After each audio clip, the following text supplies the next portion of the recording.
안녕하십니까. 반갑습니다. 오늘은 이제 마태복음 5장 이제 산상수훈에서 예전에 저희들이 팔복에 대해서 저희들이 나눈 적이 있습니다. 그것도 몇 시간에 걸쳐서 저희들이 팔복에 대해서 나누었었잖아요. 오늘은 좀 그 뒷부분을 이어서 말씀을 교제하고자 합니다.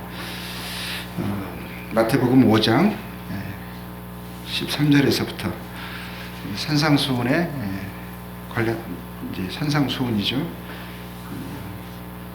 팔복 이제 다음에 이제 나오는 구절인데요.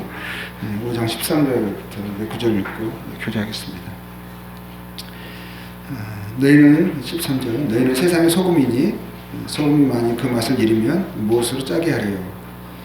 후에는 아무 쓸데없어 다만 밖에 버려져 사람에게 밟힐 뿐이니라. 너희는 세상의 빛이라. 산 위에 있는 동네가 숨겨지지 못할 것이요 사람이 등불을 켜서 말 아래에 두지 아니하고 등경 위에 두나니 이러므로 집안 모든 사람에게 비치느니라. 이같이 너희 빛이 사람 앞에 비치게 하여 그들은 너희 착한 행실을 보고 하늘에 계신 너희 아버지께 영광을 돌리게 하라. 자, 우선 여기까지 읽겠습니다. 말씀 보면 너희는 세상의 소금이다, 세상의 빛이라 하십니다. 그러면 보통 이 말씀을 저희들이 들을 때 이제 저희들을 두고 염두에 두시고 주님이 하신 말씀으로 이해를 하고 저희들은 스스로 세상의 빛과 소금이다 라고 생각을 합니다. 주님이 그렇게 말씀하셨기 때문에 저희들이 그 역할을 생각을 하게 되고 그 역할을 얼마나 저희들이 감당하며 살아가고 있는가를 자문하게 됩니다. 그런데 세상의 소금이라고 한다면, 빛이라고 한다면 단순히 그리스도인이 되는 것으로만 세상의 빛과 소금이 되어지는 걸까요?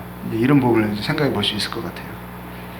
이제 우리가 그냥 일반적으로 우리는 세상의 빛이야, 세상의 소금이야 라고 생각을 하게 되어지고 그러한 저희들의 부르심에 합당한 삶을 살아가는 것에 생각을 하게 되는데 단순히 그리스도인의 삶을 살아가는 것이 우리가 흔히 말하게 되는 그리스도인의 삶을 살아가는 것이 세상의 빛과 소금의 역할을 감당하며 살아가고 있는 것일까? 교회에 오고 기도하고 예배하고 찬송하고 그리고 전도하고 뭐 이런 어떤 신앙생활이라고 우리 흔히 일컬어지는 이러한 삶이 세상에서의 빛과 소금이라 하시는 주께서 말씀하신 그 역할을 감당하고 있는 것인가 라고 생각을 해볼 수, 그런 부분을 생각을 해볼 수 있을 것 같습니다. 그러면은 그런데 세상의 소금이라 하는 것은 이제 단순히 그리스도인이 되었다, 구원받았다, 그렇기 때문에 세상의 소금이다 라고 하는 그 개념보다 좀 더 깊게 생각해 볼 수 있을 것 같아요. 방금 그 앞 구절에서 팔복이 나왔잖아요. 복된 삶에 대해서 나왔습니다. 이 복된 삶은 어떻게 보면 하나님께서 인생에 향하신 가치관이죠. 인생관입니다. 하나님의 형상과 모양대로 지어진 인생에 향하신 하나님의 뜻입니다.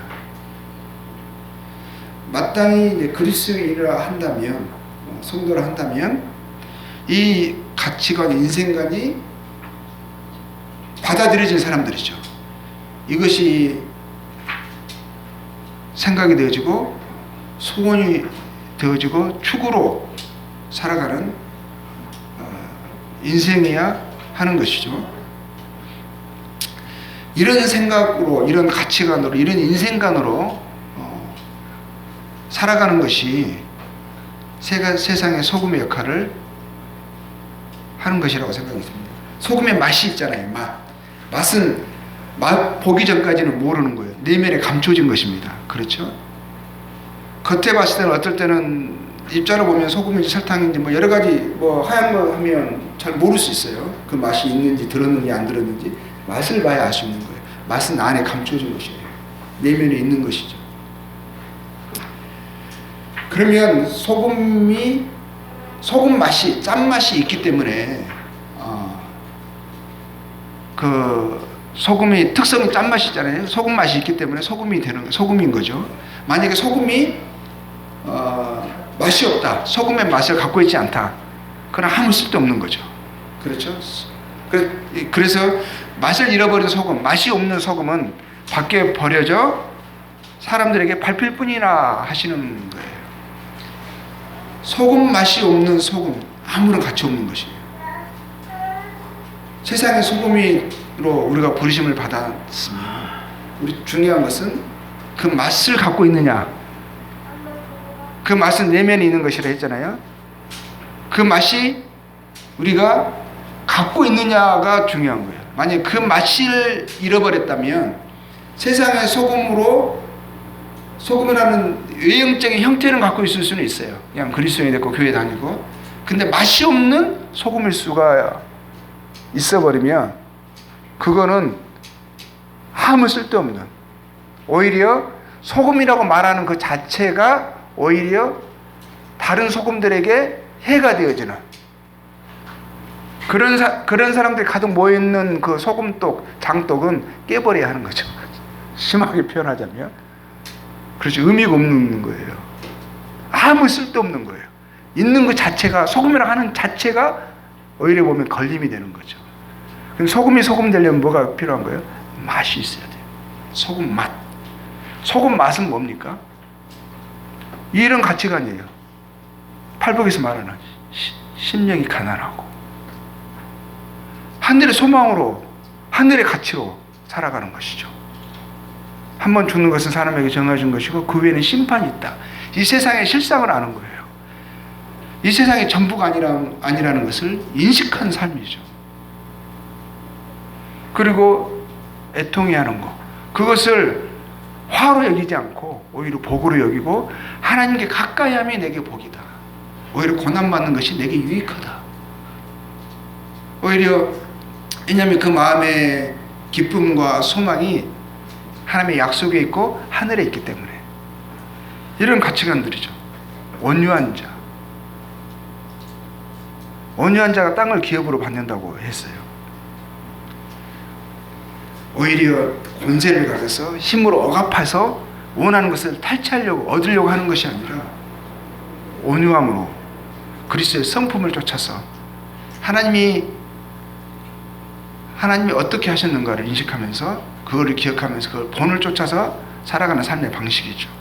뭐 이런 유에 있죠. 의에 줄이고 목마르고 긍휼히 여기고 마음이 청결함을 가치로 여기고 양심 바른 삶, 그걸 화평하게 하는 것을 마땅한 도리로 여기고 그 의를 위해 박해를 받는 것을 복으로 여기고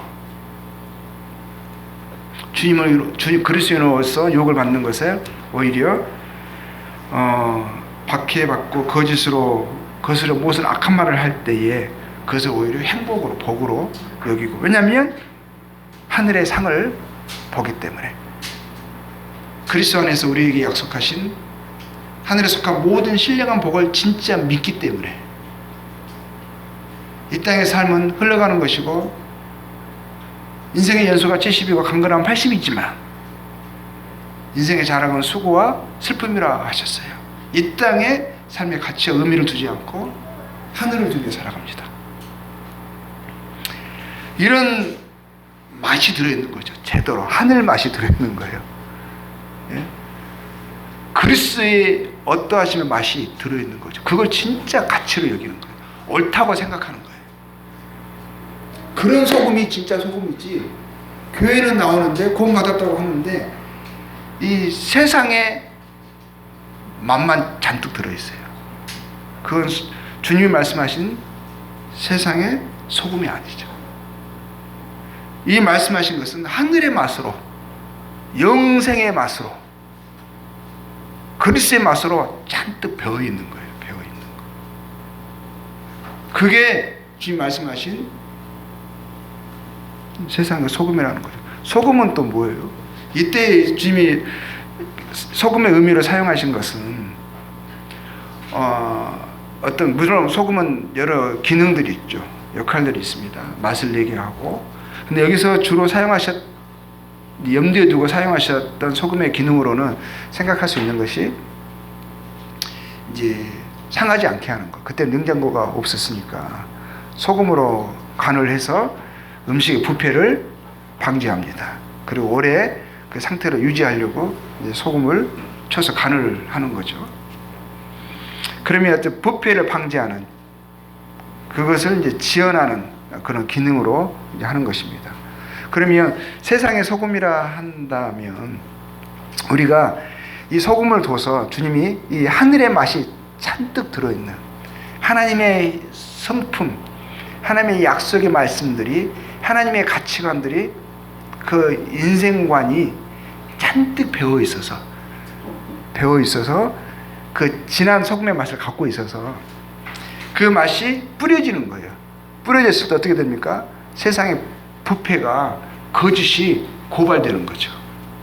소금이 딱 부딪히면 소금의 그 거칠은 입자가 어떻게 되죠? 부서지면 대부분 소금이 어디에 사용돼요? 죽은 것에 뿌려져요. 생선 죽었잖아요. 죽으니까 부패가 일어나는 거예요. 고기에 그 죽은 고기잖아요. 살아있는 것에는 소금이 안 뿌려져요. 죽은 것에 뿌려지죠. 주님이 세상은 뭐 죄와 허물로 죽어 있는 거예요. 하나님에 대해서 죽어 있잖아요. 그들이 그 죽어 있음이 그들의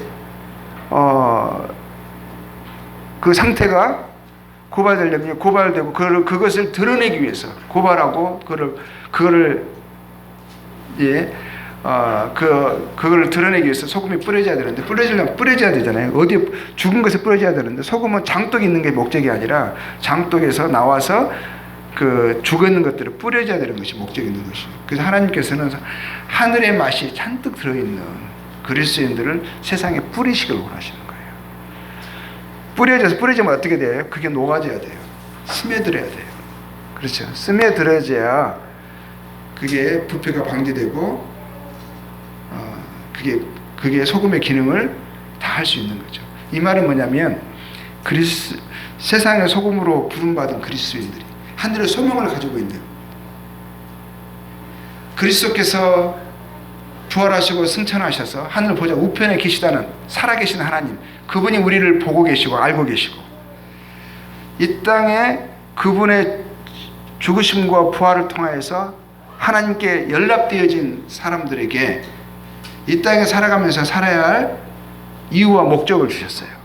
그 이유와 목적을 쫓아서 그것이 소원이 되고 삶의 소원이 되고 살아가는 이유가 되고 목적이 되어 있는 사람들에게 살라 하신 그 삶의 방식, 이제 그게 이제 세상의 소금이라면 이제 뿌려지잖아요.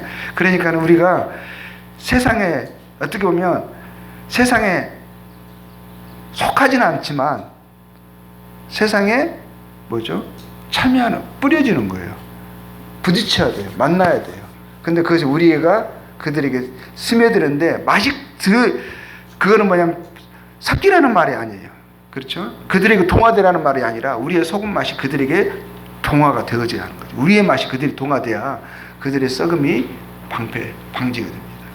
그들이 소금 맛을 통해서 그들이 나올 수 있어요. 하나님을 아는 그런 지식으로 그들이 살게 되는 일이 일어나게 되는 거죠.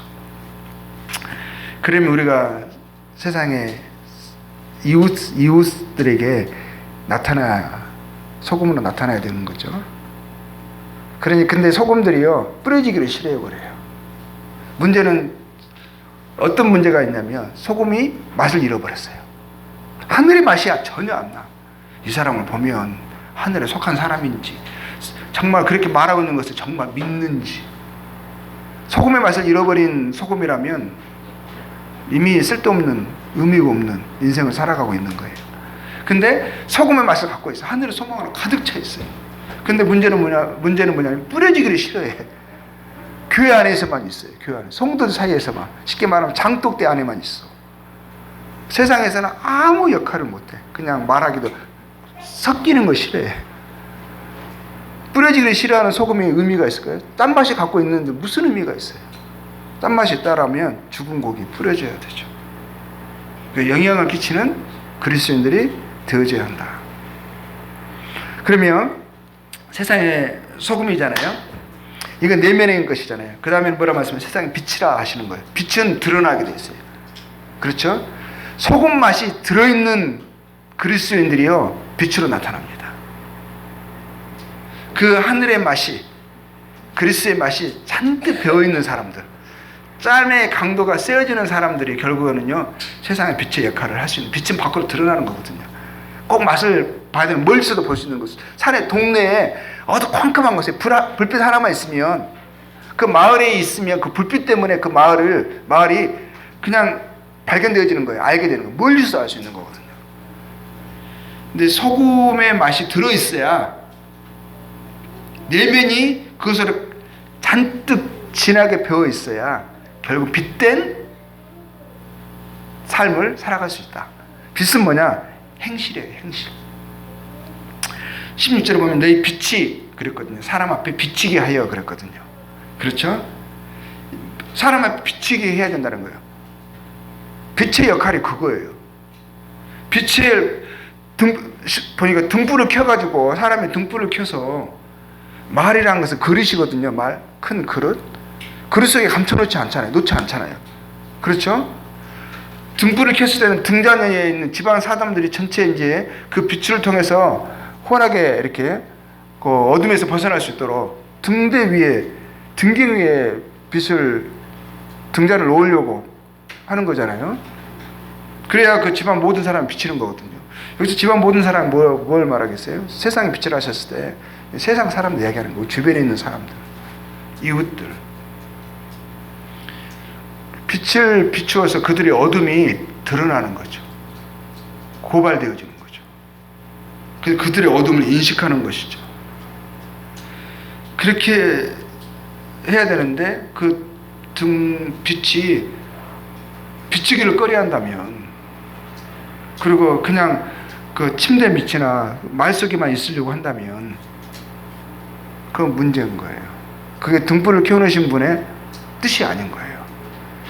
사람의 등불을 켰다. 주님의 자신을 항상 인자로 말씀하셨거든요.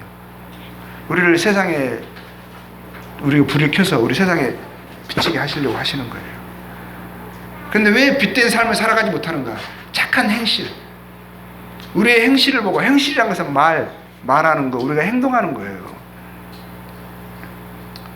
우리의 행실을 보고 사람들이 이 사람은 좋은 사람이다, 착한 사람이다 라고 그것을 이제 당연히 이렇게 호감을 사는 삶을 살아야 되는 거거든요.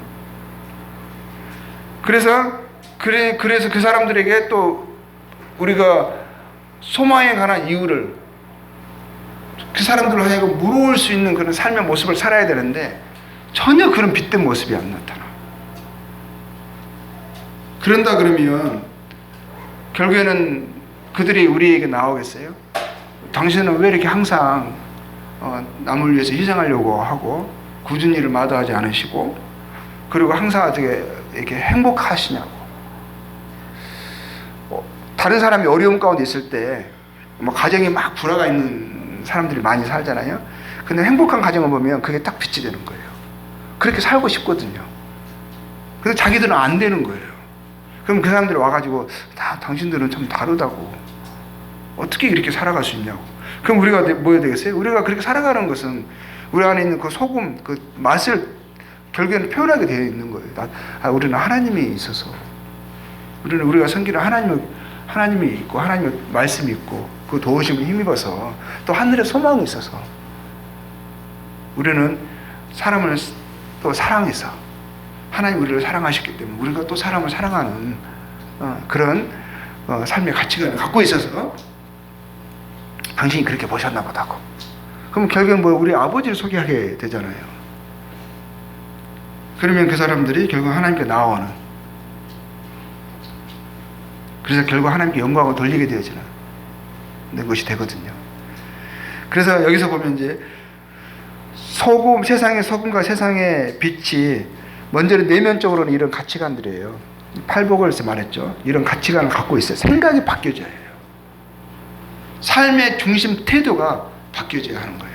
가치관이요, 세상의 가치관이 아니라 세상의 도리적인 가치관이 아니라 하늘의 가치관으로, 하나님의 뜻으로, 하나님의 생각으로 바뀌어져야 하는 거예요. 중심 추구가 달라져야만 하는 거예요. 그리고 또 그 다음부터 17절에서도 쭉 이제 마태복음 이제 그 산상수훈의 내용들이요. 세상의 소금과 빛이라는 의미가 무엇인지, 소금의 맛이 무엇인지가 나와요. 무엇을 맛이라고 하는지, 그 내면의 가치관들이 어떻게 행실로 드러나는지가 나와요. 이제 17절에서 이제 보게 되면 17절에서 20절까지는 이제 한번 읽어보겠습니다. 내가 율법이나 선지자를 피하러 온 줄로 생각하지 말라. 피하러 온 것이 아니요 완전하게 하려 함이라. 그래서 율법과 선지자를 피하러 왔다. 율법과 선지자는 이제 구약의 이제 하나님의 구약을 보통 이야기할 때 율법과 선지자로 이야기를 하거든요. 그래서 이제 하나님의 계명들, 하나님의 가르침들을 이제 이야기할 때 이제 통합적으로 율법과 선지자다 이야기를 하잖아요. 근데 그것을 사람들이 생각하기를 예수님이 말씀하시는 거 보면 마치 어떨 때는 부정하는 것처럼 보이는 때가 있었어요. 안식일을 이렇게 마치 사람들로 하여금 가볍게 여기는 것처럼 보이는, 안식일에 주님이 병도 고쳐주시고 그러셨거든요. 그리고 사람들에게 어떤 사람을 치료해주셔가지고 들것을 메고 가라 하시고 가지고 가라 하시고, 그래서 사람들이 봤을 때는 넌 안식일에 일을 하냐, 그러니까 나를 병을 낫게 하신 분이 이거 들것을 두고 가라 하셨다. 도대체 그럼 그 사람이 누구냐, 막 이렇게 마치 안식일을 위배하는 것처럼, 법을 어기는 것처럼, 주님의 행동을 하시는 것처럼, 이렇게 말씀을 하시는 것처럼 보여서 마치 사람 생각에 율법과 선지자를 폐하는 것 같은, 구약의 가르침들을 이렇게 위배하는 것 같은 그런 것이 있었거든요. 근데 그게 아니라는 거죠. 오히려 사람들이 잘못 인식하거든요. 율법과 선지자의 그 중심 의도를, 구약의 하나님의 가르침들을 오해하고 있는 거예요. 하나님의 말씀을 사람의 계명으로 오히려 축소시키고 전락시킨 것, 그 의미를 제대로 이해하고 있지 못하는 것을 예수 주님 말씀하시고 폐하란 것이 아니라 오히려 완전하게 하는 것이다 말씀하시는 거죠. 그러면서 진실로 너에게 이르노니 천지가 없어지기 전에는 율법이 1.1도 결코 없어지지 아니하고 다 이루리라. 주님은 율법을 폐하러 오신 게 아니라 율법을 성취하러 오신 거예요. 율법의 중심 완전한 의도를 완전히 그것을 이루기 위해서 오신 거죠. 그것을 사람들로 하여금 분명하게 인식시키고 알게 하기 위해서, 그래서 성취하기 위해서 오신 거죠. 그럼 누구든지 이 계명 중에 지극히 작은 것 하나라도 버리고 또 그같이 사람을 가르치는 자는 천국에서 지극히 작다 일컬음을 받을 것이요 누구든지 이를 행하며 가르치는 자, 율법을 행하며, 율법과 선지자를 행하며 가르치는 자는 뭐라 그랬어요? 천국에서 크다 일컬음을 받으리라.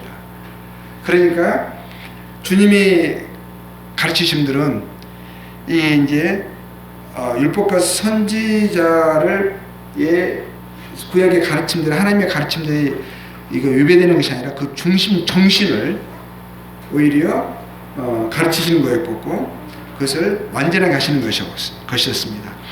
20절에 보면 내가 너에게 이르노니 너희 의, 세상의 소금과 빛이라는 성도들의 의가요, 서기관과 바리새인보다 더 낫지 못하면 결국 천국에 들어가지 못하리라. 이 말은 뭐예요? 천국에 들어가는 사람들, 세상의 빛과 소금이라 불려지는 사람들, 하나님의 자녀가 되는 사람들, 하나님을 아버지라 부르는 사람들은 천국에 들어갈 약속을 갖고 있는 사람들, 하나님의 상속자로 부름받은 사람들은요, 뭐예요? 당연히 그들의 삶이 서기관과 바리새인보다 나아야만 되는 거죠. 나을 수밖에 없는 거예요. 근데 천국에 들어간다고 하는 사람들이 그들의 의가요, 그들의 행실이요, 바리새인과 서기관보다 못하다, 이거 문제가 있는 거예요. 근데요, 실상이 그래요. 실상이 지금 그리스도인, 세상의 빛이라 소금이라 말하는 그리스도인들의 의가요, 아니 행실이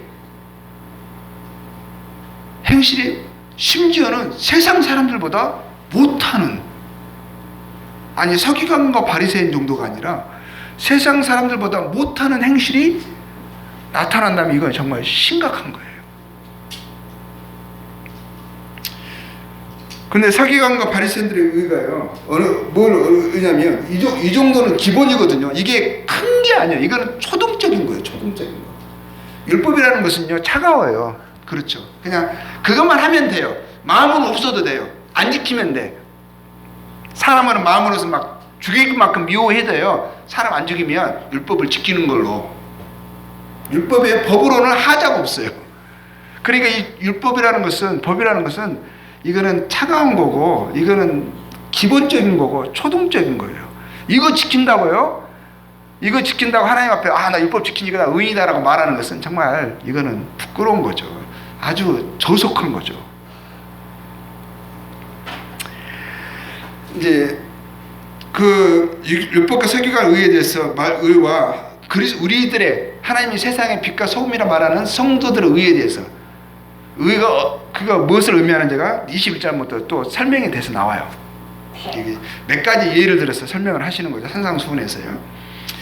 그런데 이제 그러기 전에 설명을 하기 전에 이제 우리가 율법과 선지자에 조금 더 이야기를 해보면 율법과 선지자를 마태복음 한번 볼까요? 그게 전체 구약의 모든 율법과 선지자 뭐 이거는 그게 핵심이 있어요. 핵심. 마태복음 22장 37절에서부터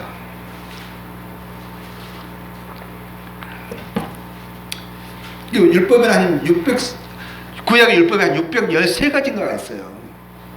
그걸 세분화 시켜가지고 막 하나하나 쪼개보니까 613개 정도 있다라는 거예요. 엄청나죠? 근데 그 모든 율법이 결국 골자가 뭐냐 이거예요. 골자. 핵심이 뭐냐는 거예요. 이게 뭐냐면 그 모든 율법이 결국 뭘 말하고 있는 거냐. 결국 여기에서 나왔다 이거예요. 결국 율법의 모든 것은 이것을 설명하기 위함이고 이것을 이해시키기 위함이고 이것을 인식하게 하기 위함이다. 율법의 핵심은 이거다 이거거든요. 근데 이게 구약과 이게 신약과 이게 별개가 아니에요. 통하고 있는 한 관통되는 내용인 거예요. 자, 23장 37절에서 22장 37절 예수께서 이르시되 그러니까 36절에서 보죠. 선생님 율법 중에서 어느 계명이 크니까 물어봤어요. 그러니까 예수께서 이르시되 네 마음을 다하고 목숨을 다하고 뜻을 다하여 주 너의 하나님을 사랑하라 하셨으니 이것이 크고 첫째 되는 계명이요. 둘째도 그와 같으니 네 이웃을 네 자신같이 사랑하라 하셨으니 이 두 계명이 뭐라고 그러셨어요? 율법과 선지자의 뭐라고요? 강령이라는 것은 골자다 이거예요. 골자. 이것에서 모든 것이 파생됐다. 뿌리다. 핵심이다 이거예요. 주제다 이거예요. 주제.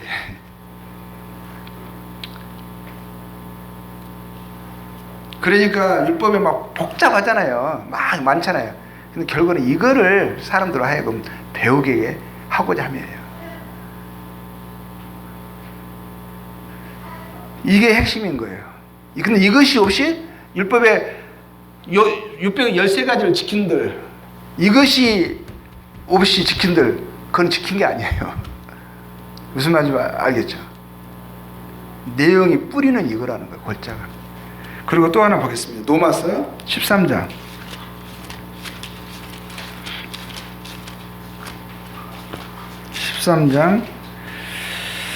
8절부터 볼게요. 피차 사랑의 빛 외에는 아무에게든지 아무 빚도 지지 말라. 그렇죠? 사랑이 나오죠. 남을 사랑하는 자는 뭐라고 그러셨어요? 율법을 다 이루었느니라. 그러니까 주님이 그러셨잖아요. 나는 율법을 폐하러 온 것이 아니라 완전하게 하려 하십니다. 근데 결국 율법이 뭘 이야기하는 거였었어요? 남을 사랑하는 자는 율법을 다 이루었느니라. 결국 사랑하게 하심이에요. 사랑을 알게 하심이고 사랑하게 하심인데 그게 누구를 사랑하는 거죠? 하나님을 사랑하고 이웃을 사랑하는 거. 사랑의 사람이 되게 하는 것이 율법의 모든 가르침의 핵심이라는 거예요. 근데 이 바리새인과 서기관들 율법 구약 이 사람들은 이스라엘 사람들이 그걸 오해한 거죠. 율법을 오해한 거예요. 이것만 쏙 빼고 이 핵심이 되는 강령들만 쏙 빼고 다른 것만 지키고 있는 거예요. 그러니까 쉽게 말하면 뭐죠? 안고 없는 찐빵이죠. 이게 살아있으나 이름은 가졌으나 죽어있는 거죠.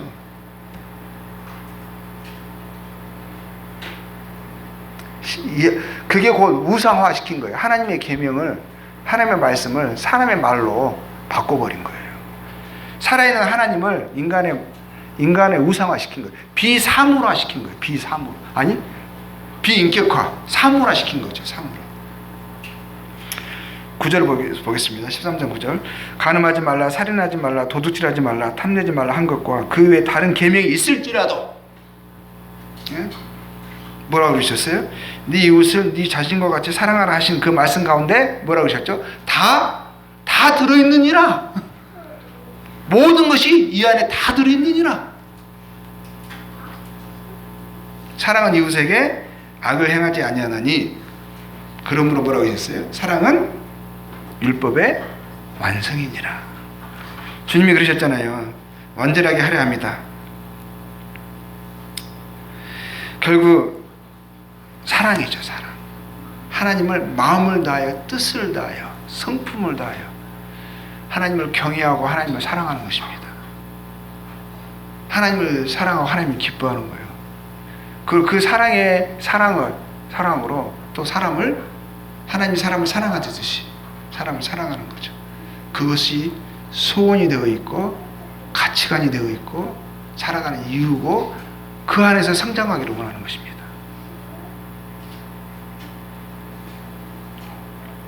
자, 근데 우리의 의가 20절에, 이제 마태복음 다시 넘어왔습니다. 마태복음 5장 산상수훈으로 다시 넘어왔어요. 너희 의가, 근데 우리들의 의가 서기관과 바리새인보다 더 낫지 못하며 되겠습니까? 근데 서기관과 바리새인보다 더 못한 의를 가지고 살아가고 있어요. 맛을 잃어버렸어요. 맛이 없어요. 소금을 하는데 맛이 없어. 빛을 내지 못합니다.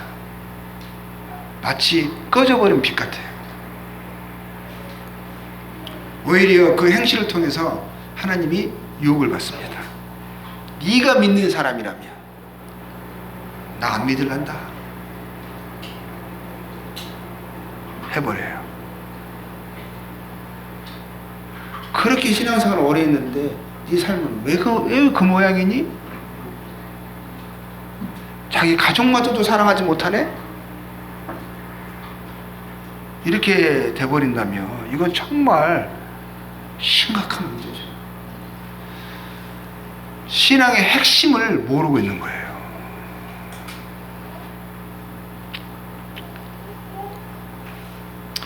자, 21절에 그러면 이 소금 맛이 뭔지, 그 맛이 뭔지, 빛이 빛을 내려면 그 기능이 뭔지 몇 가지 예를 들어서 설명을 합니다. 주님이. 자, 5장 21절에 옛사람에게 말한 바 살인하지 말라. 그러면 나 살인 안 했으니까 하나님 율법을 지키고 있는 거야. 나 율법을 지키고 있으니까 나는 하나님 뜻대로 살아가고 있는 거야. 하나님 나를 사랑하시겠네? 나는 신앙에 대해서 의무를 다 하고 있어. 율법을 말하면, 율법을 가볍게 보면, 겉에서만 피상적으로 보면, 종교인의 모습으로만 보면, 감옥에 있는 사람보다, 살인해서 감옥에 있는 사람보다 착한 사람이라고 하겠죠. 그 사람들을 정죄하겠죠. 이 나쁜 놈들. 어떻게 인간이 그래? 죽여도 싸. 사형제들을 부활시켜라! 막 이러죠. 동성연애자들? 이 개만도 못한 분노를 막 뿜죠. 그래서 뭐래요? 근데 그 정도가 아니라 그 다음에 거기 끝나지 않고 살인하지 말라. 누구든 살인한 심판을 받게 되는 너희가 들었어. 이거 다 알고 있는 거잖아요. 네? 나는 너희에게 이르노니 핵심을 이야기해요. 그 더 중심을 이야기하는 그 의미를 이야기하시는 거예요. 완전한 의미를 이야기하시는 거죠. 나는 너희에게는 형제에게 노하는 자마다 심판을 받게 되고 형제를 대하여 라가하는 자, 라가라는 것은 욕하는 거예요. 욕하는 거예요. 아이고 인간이 왜 그래? 그냥 X, B 소리 나는 거 있잖아요. 이런 거. 라가라는 자는 공회에 잡히게 되고. 근데 보세요. 미련한 놈이라 하는 자는 지옥불에 들어가게 되리라. 지옥불에 들어가기에 합당하다. 그 정도면 지옥불에 들어가기에 충분하다.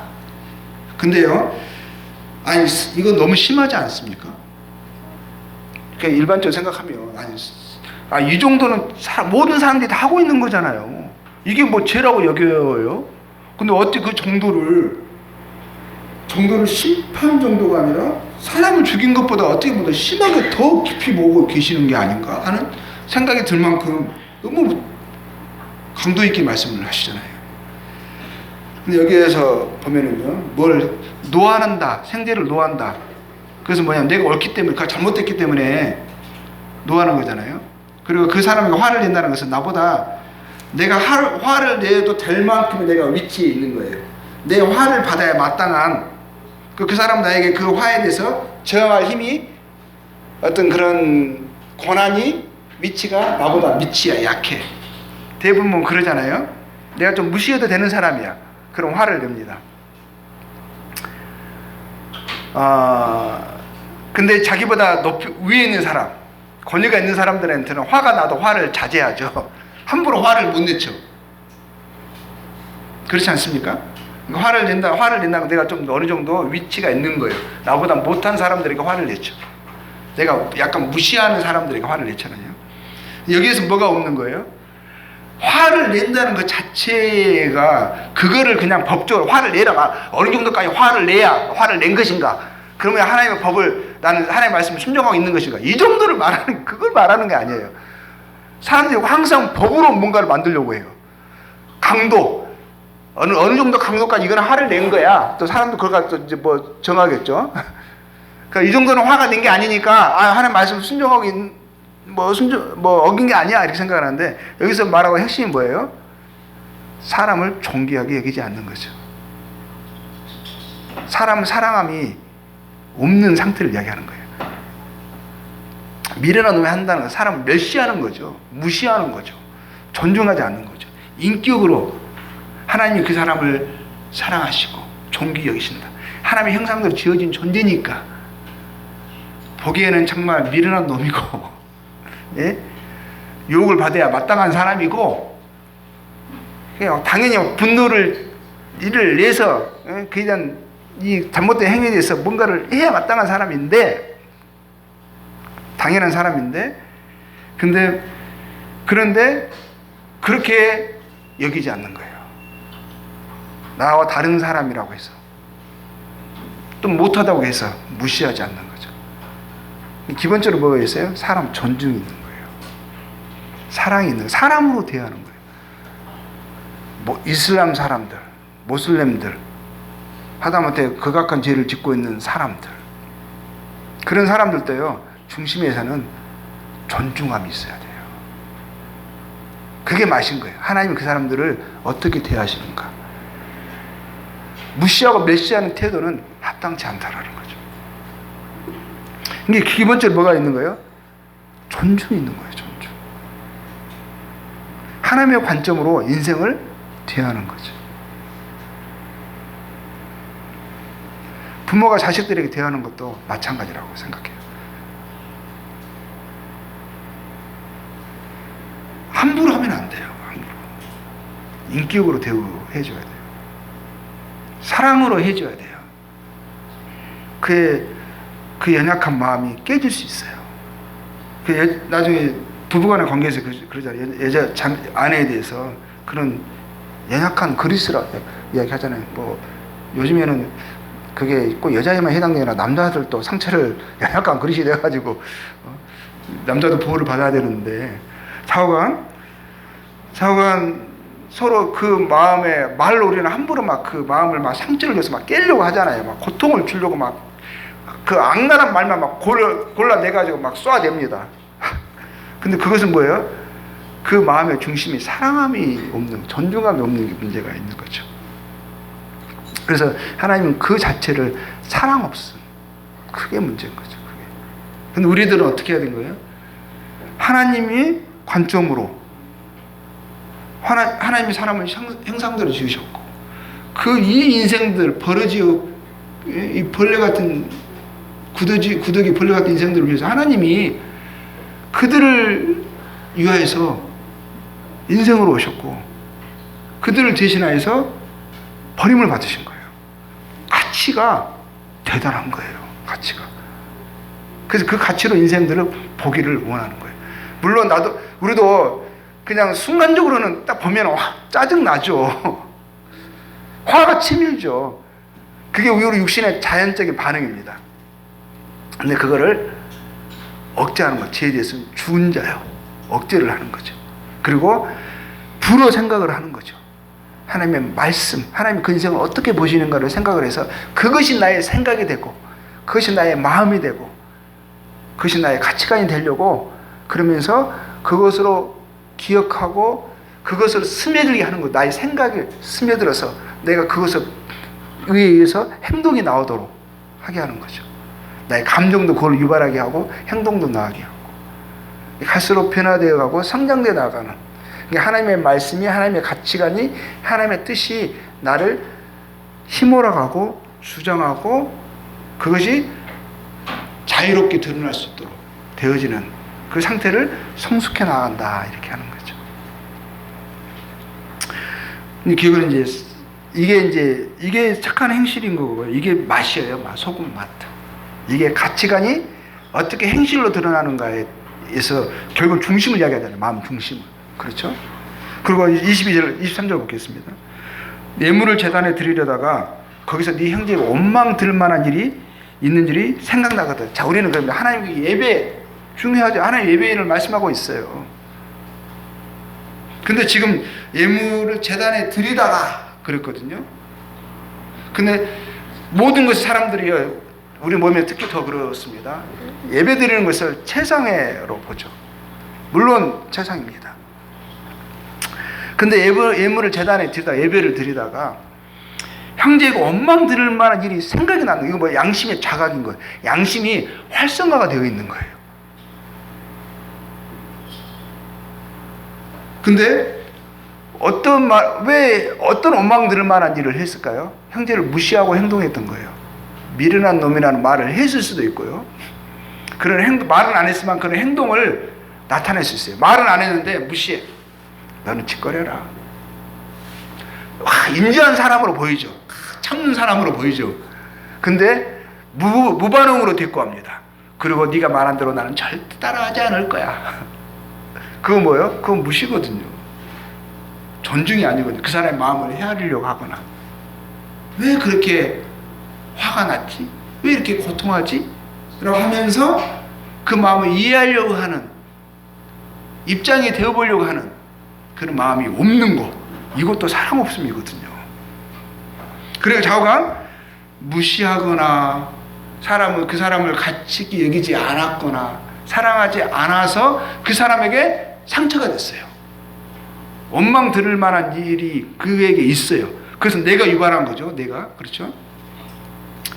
근데 그 사람 표정이나 그 사람의 상처받은 말을 통해서는 내가 들었어요. 근데 무시해버리는 거예요. 전혀 귀담아 듣지 않아요. 마음에 새기지 않아요. 무시하고 나에게 중요한 것은 예배.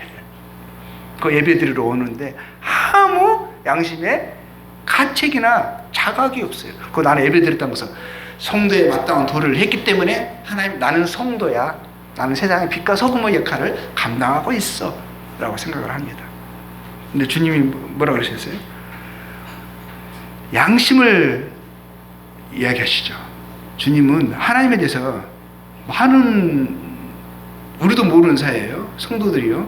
하나님을 오해하고 있어요. 하나님을 살아계신 분으로 생각하지 않을 수도 있어요. 그리고 하나님이 그냥 우리 그런 것을 신경 안 쓰고 그냥 예배만 받으시면 허허허 좋아하시는 분.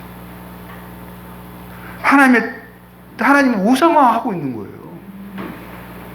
근데 하나님 뭐라고 했어요? 지금 하나님은 오히려 구약에서는 그런 사람들이 드리는 번제를 이 가증한 번제를 나에게 드리지 말아라. 내가 신물이 난다. 가져가라. 이렇게 하시거든요.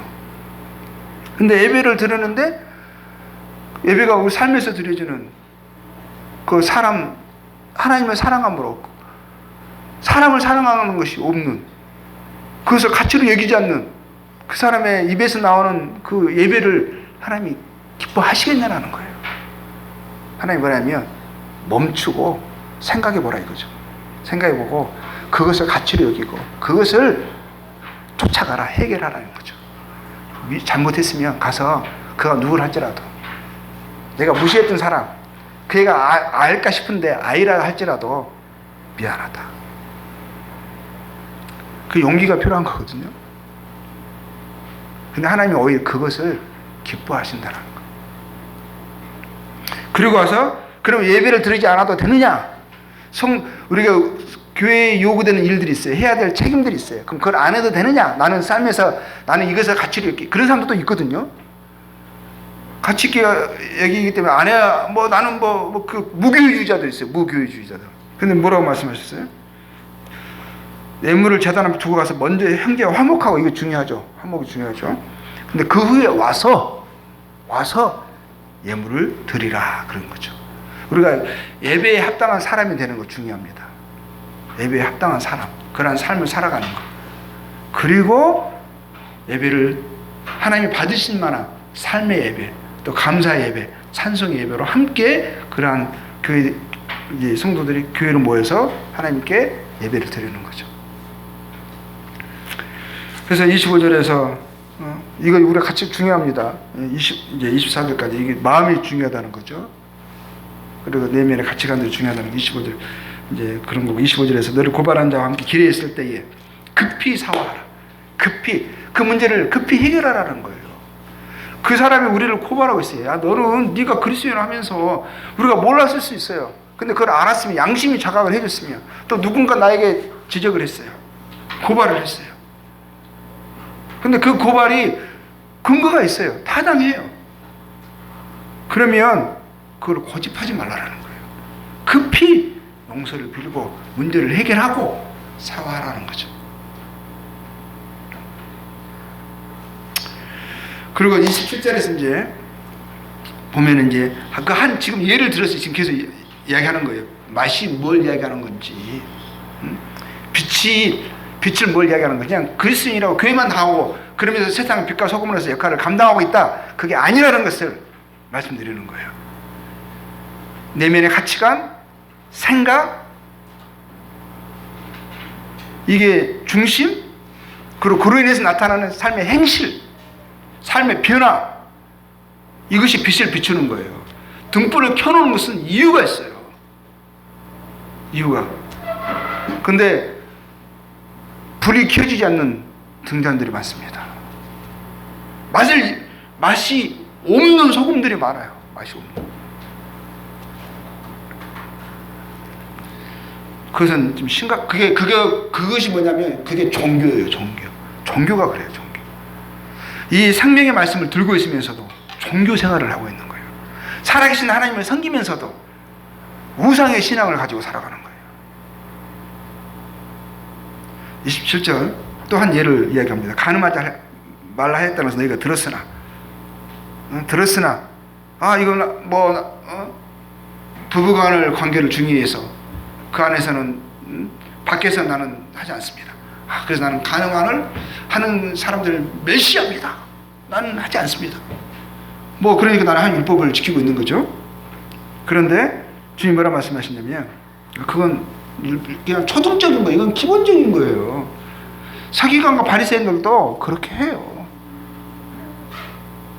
28절에 나는 너희에게 이르노니, 그 중심의 원래의 뜻은 뭐냐? 음욕을 품고 여자를 보는 자마다 마음에 이미 가늠하였네. 마음을 이야기하죠. 마음의 청결을 이야기하죠. 그리고요, 여기서 29절에서부터 이제 보면 32절까지 보면은 만약 오른 눈이 너를 실족하게 하든 빼어내버리라. 내 백체 중 하나가 없어지고 온 몸이 지옥에 던지지 않는 것이 유익하며, 만약 네 오른손이 너를 실족하게 하거든 찍어내버리라. 내 백체 중 하나가 없어지고 온 몸이 지옥에 던지지 않는 것이 유익하니라. 또 일렀으되 누구든지 아내를 버리려거든 이혼 증서를 줄 것이라 하였으나 나는 너희에게 이르노니 누구든지 음행한 이유 없이 아내를 버리면 이는 그로 간음하게 함이요 또 누구든지 버림받은 여자에게 장가드는 자도 간음함이니라. 이제 이 말씀을 보면 이제 마음의 청결, 어떤 바른 양심 참 중요하게 주님이 마음을 보신다는 것을 이제 우리가 항상 이 말씀 안에서 염두에 인식할 수 있잖아요. 그런데 이제 이 보면은 이 거룩, 청결, 이 선한 행실, 결국 이제 뭐냐면 가능하는 것은 상처니 다른 사람들에게 고통을 주는 거거든요. 사랑하는 사람들에게 아픔을 주는 거거든요. 그렇죠? 그것이 이유가 돼서 또 이제 많은 이제 사람들에게, 이제 특히 사랑하는 사람들에게 이제 배신하는 것이고 고통을 주는 것이고, 이게 때문에 사랑의 행위가 아니잖아요. 본인들만 이제 육신적으로 어떤 육체적인 어떤 향락을 통해서 본인들만 사랑을 느끼는 그런 감각적인 것을 있을 수 있지만, 실상 보면은 정말 중요한 것은 중요한 사람들에게 아픔을 주는 거죠. 근데 뭐냐 또 생각하는 것은, 어떻게 보면 말씀이 좀 이제 또 강하게 나오잖아요. 어른 눈이 너를 실족하게 하게끔 빼버리라는 거예요. 그리고 어른 손이 너를 실족하게 잘라버리라고 하는 거거든요. 그러면서 하시는 말씀이 오히려 생각해 보세요. 어른 눈이 없고 한 손이 없으면 장애자잖아요. 불편한 거거든요. 그러면 그 장애로 인해서 생활에 당장 손실이 올 수 있어요. 불편함이 오는 거잖아요. 그러니까 이 땅의 삶을 살아가면 사람들 편안한 것을 원하고, 그리고 또 이제 건강한 것을 원하고, 그걸 통해서 얻는 유익을 원하잖아요. 근데 세상에서 건강하고 또 잘 살고, 그걸 통해서 많은 유익을 얻는 삶을 살아간다 할지라도, 그것이 뭐가 가치가 있냐면, 이 땅에서 그냥 잘 먹고 잘 살고 건강하게 산다 할지라도 그것이 삶의 가치가 아니라 오히려 내가 불편한다 할지라도, 오히려 나의 거룩을 지키는 거, 나를 어렵게 만드는 거, 나의 하나님의 뜻을 쫓아가는 데 있어서 방해하게 하는 어떤 것이 있다, 하나님을 사랑하게 하고 사람을 사랑하는 데 있어서 걸림이 되게 하는 어떤 것이 있다, 차라리 그것을 잘라버려서, 그것을 끊어버려서, 그걸 통해서 내가 좀 어려움을 겪더라도, 불편을 당하더라도, 또 그럴 때 내가 장애다니까 사람들에게 조롱을 당하고 멸시를 받을 수도 있어요. 그런 세상에서 그렇게 한다 할지라도 진정한 가치는 무엇이냐?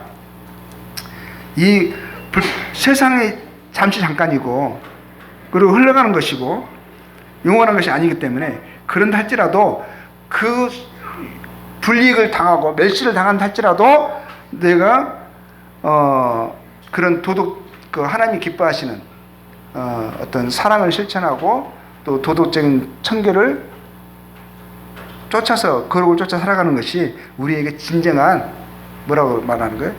진정한 복이라고 말하는 거예요. 행복이라고 말하는 거예요. 의미라고 말하는 거예요. 그게 가치다라고 말하는 거예요. 사람들은 그렇게 말 않죠. 그렇죠? 반대로 이야기하죠.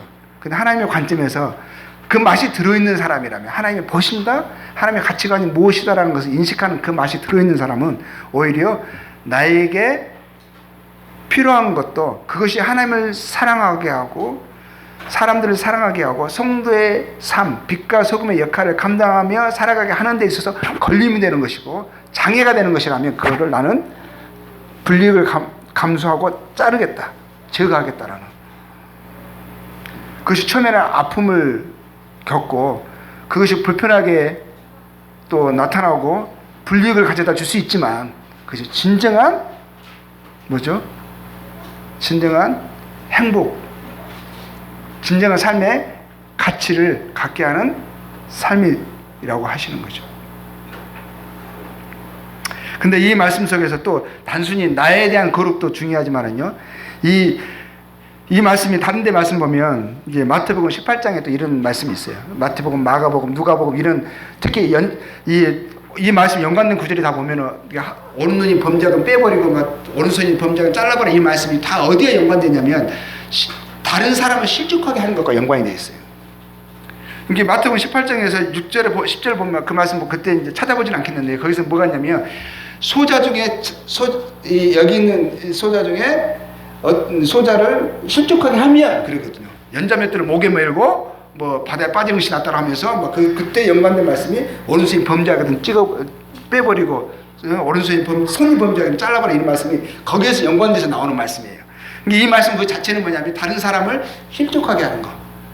다른 사람이 우리의 삶이 빛이 되어져서 선한 행실을 통해서 하나님께 영광을 돌리는 삶이 아니라 오히려 반대로 우리로 인해서 사람들이 하나님의 영광을 가리게 되어지고 오히려 그 사람들이 넘어지게 하는데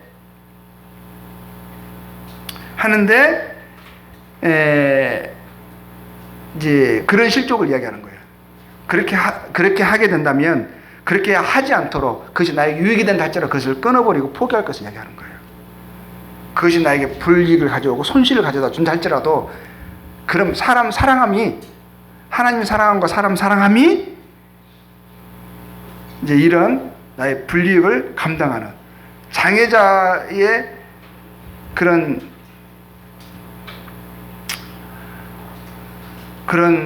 어려움을 스스로 자취할 수 있는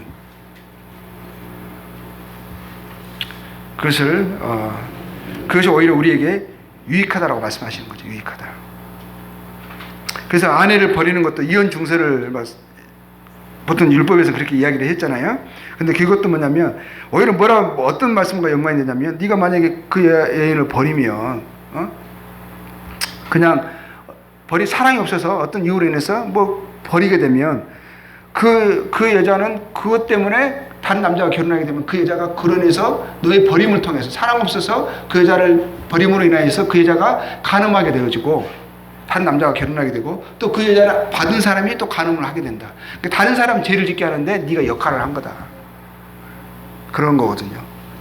그렇게 하지 말라. 그래서 오히려 네가 그렇게 하려고 하는 그 생각, 네가 그렇게 주장하려고 하는 그 주장을 잘라버리라는 거죠. 다른 사람들을 연약한 자라고 함부로 여기고 네가 그 고난이 있다고 해서 그 고난을 실행해서 다른 사람들에게 오히려 어려움을 끼치는 일을 하게 하지 말라. 실족하게 하지 말라 하는 것이죠. 결국 모든 것이 말씀하시는 게 결국 이제 사랑을 이야기하시는 것이라는 것을 보게 돼요. 그 사랑도 내면에서부터 나오는 사랑, 존중 이것을 이야기한다고 여겨집니다. 뒤에 말씀도 다 이제 나오는 게 다 그런 것들이에요. 무엇을 착한 행실이라고 하시는지, 무엇이 성품의 맛인지, 하나님이 무엇을 염두에 두시는지, 무엇을 하나님이 성도들에게 요구하시는지 이것이 다 한 몇 가지 예를 통해서 나오고요. 또 그렇게 이런 선한 행실들이 나타나게 하는데 필요한 어떤 밑바탕이 되어지는 믿음의 근간되는 요소들이 있어요. 그게 또 6장에서부터 이제 7장까지 쭉 나옵니다. 이 부분은 나중에 이제 저희들이 계속 공부해 나갈 때 시간 되어질 때 이 부분을 살펴볼 수 있겠습니다. 이제 결론은 우리가 세상의 소금인데 단순히 그냥 그리스도인이 되었다라는 것 자체가 우리의 세상의 소금의 삶을 살아가게 하는 건 아니다. 것이죠. 세상의 소금으로 살아가기 위해서는 하나님의 그 말씀이 영생의 말씀이 하나님의 그 인생들에게 약속하신 또 그런 말씀들이 우리의 삶에 우리 중심에 주장되어져서 그러한 삶을 우리가 살아가게 되어질 때 빛으로 선한 행실로 나타나게 되어질 때 그것이 맛이 되고 그 역할을 하게 되는 것이지 그냥 단순히 종교생활 하는 교회 오고 이런 것이 우리가 세상의 빛과 소금을 살아가는 게 하는 것이 아니라는 것과 또 하나는 빛과 소금을 살아가는 이 맛들은 이러한 것들은 이 내면적인 것 결국에는 중심에서부터 나오는 것이고 그것이 하나님을 경외하고 하나님을 사랑함을 통해서 또 하나님의 그 말씀이 내 안에서 공감되어지고 도움이 되어지고 결국에는 그것이 나의 마음에 소원으로 안착하게 되어지고 그 안착된 소원이 나의 행실을 살아가게 하는 힘이 되어져서 그런 부분을 자라가게 되어질 때 결국에는 우리가 결국 하나님이 영광이 되어지고 또 우리에게는 참된 유익이 된다는 것이, 유익된 삶이 이거라고 말씀하시는 거죠. 그래서 그런 부분에서 몇 가지 한 예를 저희들이 살펴봤습니다. 다음 시간에 계속적으로 이어서 이제 다음 시간에는 또 산상수훈에 관련된 말씀을 하게 될지는 모르겠어요. 근데 이제 기회가 될 때마다 조금씩 이제 살펴보도록 하겠습니다. 예, 감사합니다.